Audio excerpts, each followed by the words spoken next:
Hi hello. இன்றைக்கி எங்கள் வீட்டில் முட்டை சாப்பாடு. அதுக்கு கேரட் பீன்ஸ் பார்த்திங்கன்னா ஒரு 200 கிராம், 2 சேர்ந்து 200 கிராம், ஒரு மீடியம் சைஸ் கோஸ், அதில் பாதி தான் போட போகிறோம், பெரிய வெங்காயம். இதெல்லாம் ஃபஸ்ட்டு க்ளீன் பண்ணி அரிஞ்சு எடுத்துக்கலாம். அரிஞ்சு எடுத்ததுக்கப்புறம் பார்த்திங்கன்னா பெரிய வெங்காயம் பார்த்திங்கன்னா நீல வாக்கில் அரிஞ்சுக்குங்க. ரொம்ப மெலிசாக எவ்வளோ மெலிசாக அரிய முடியுமோ அரிஞ்சுக்குங்க. கோஸு அதே மாதிரி தான் க்ளீன் பண்ணிவிட்டு எல்லாமே நீல வாக்கிலே அரிஞ்சுக்குங்க. அது நீல வாக்கில் எவ்வளோ மெலிசாக அரிய முடியுமோ கட் பண்ணிக்கோங்க. நெக்ஸ்ட்டு பார்த்திங்கன்னா கேரட் பார்த்திங்கன்னா ரொம்ப குட்டி குட்டியாக கட் பண்ணிக்கோங்க. பீன்ஸும் அப்படி தான் குட்டி குட்டியாக கட் பண்ணிக்கோங்க. இதெல்லாம் ஒன்றா போட்டு கொஞ்சம் மசிச்சு விட்டுக்குங்க. அதாவது கொஞ்சம் கையில் நசுக்கி விட்டுக்குங்க. இதெல்லாம் அப்படியே இருக்கட்டும். ஆனால் கருவேப்பிலையை இதுக்குள்ளேயே போட்டு மிக்ஸ் பண்ணிடாதீங்க. கருவேப்பிலை தனியாக வச்சுக்கோங்க. இதெல்லாம் மிக்ஸ் பண்ணி தனியாக எடுத்து வச்சுக்கோங்க. நெக்ஸ்ட்டு மசாலா என்னென்ன போடலாம் அப்படிங்கிறத பார்த்துக்கலாம். கடையில் எப்படி செய்கிறோமோ அதே மெத்தடில் தான் இருக்கும். ஆனால் கடையை விட இங்கே ஹெல்த்தியாக சாப்பிட்டுக்கலாம், அவ்வளோதான். நம்ம எல்லாமே நல்லதாக யூஸ் பண்ணுறோம், எண்ணெயிலேருந்து எல்லாமே. சாஸ் மட்டும் நீங்கள் கடையில் வாங்கி வச்சுக்கோங்க. அது எக்ஸ்பிரி டேட் பார்த்துட்டு ஒரு 2 இயர்ஸ்க்கு வர மாதிரி சின்ன பாட்டில் ஒன்று வாங்கி வச்சுக்கோங்க. முட்டை, அப்புறம் மசாலா என்னென்ன மிக்ஸ் பண்ணி அதுக்குள்ளே போடுறது அப்படிங்கிறத மிக்ஸ் பண்ணுறது என்னென்னு பார்த்துக்கலாம். நான் எல்லாமே வீட்டில் அரைச்சதானுங்க மேக்ஸிமம். சாம்பார் தூள் ஒரு 2 ஸ்பூன். நான் இப்போ போட்டிருக்கிறது எல்லாமே பார்த்திங்கன்னா ஒரு 5 பேர், மேக்ஸிமம் 5 to 6 பேர் சாப்பிட்லாம், அந்தளவுக்கு நான் மிக்ஸ் பண்ணிகிட்ருக்கேன். காயும் அப்படி தான். சாம்பார் தூள் 2 ஸ்பூன், மிளகாத்தூள் காரத்துக்கு தகுந்த மாதிரி போட்டுக்கங்க, அது ஒரு 2 ஸ்பூன் போட்டிருக்கேன்.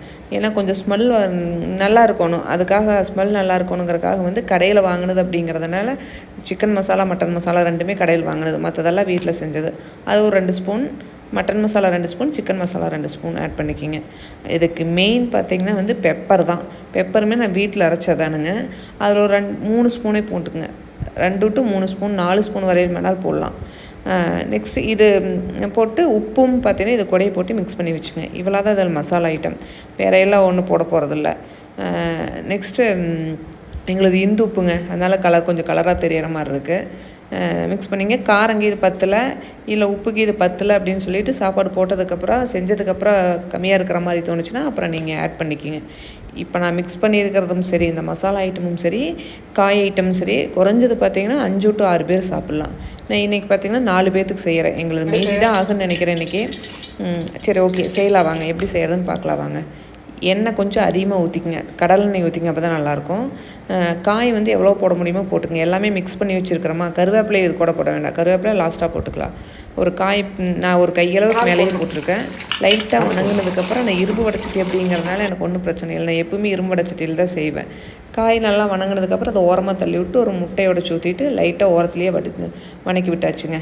ஒரு ஆளுக்கு ஒரு முட்டை அப்படிங்கிறதான் எங்கள் மைண்ட் செட்டு. நாங்கள் 4 பேர்த்துக்கு செய்கிறோம், 4 டைம் இதே மாதிரி செய்வேங்க. இது இப்போ நான் செய்கிறது ஒரு ஆளுக்கு தான் செய்கிறேன்.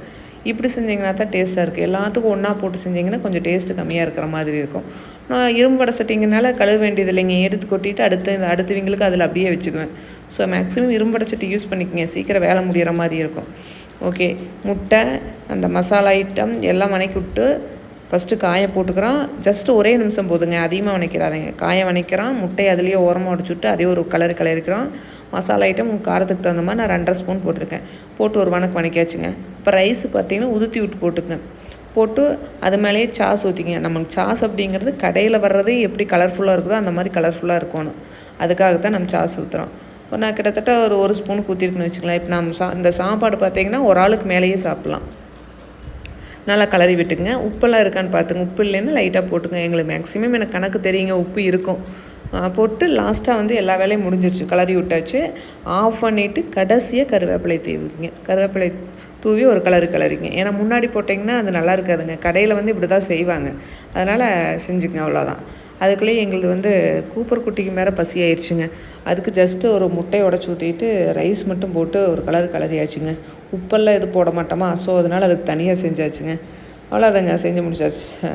இது சூப்பராக இருக்குங்க. கடையில் எப்படி இருக்குதோ அதே மாதிரி இருக்குங்க. கொஞ்சம் ஆயில் மட்டும் கொஞ்சம் அதிகமாக ஊற்றுங்க. ஆயில் மீன்ஸ் கடலெண்ணெய் மீட்டு கொஞ்சம் அதிகமாக ஊற்றுனீங்கன்னா கொஞ்சம் டேஸ்ட் நல்லாயிருக்கும்.